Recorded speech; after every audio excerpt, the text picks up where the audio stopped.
Бірақ та мен айтам қазақтың келіншектеріне өте салқынқанды болыңдар деймін да.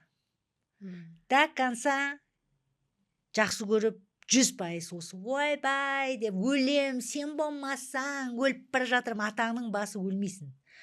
Сенің күйеуің күшті шығар, есік алдына шықты, машинаға қағып кетіп өліп қалды. Өлесің ба не? Өліп кетсе өлмейсің сен. Күйеуіңді машинаға қағып кетті, машина басып кетті. Артынан жүгіріп машинаның астына түсіп өлмейсің ғой.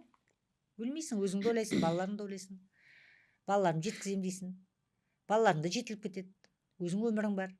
Ешкім артынан ешкім өліп кетпейді. Керек емес та, бір пафосный нәрсе да. Сол үшін салқын қанды болу керек. Әркім өзінің өміріне иелік жасасын да, еркек өзінше өмір сүрсін, әйел өзінше өмір сүрсін. Әркім өз өміріне жауапкершілік алсын. Иә. Бірін-біріне жауапкершілік ал деп айтпайықшы, ал болды, шашадыңдар. Ең болмаса өз қарақан басыңа жауапкершілік та. Солай болу керек.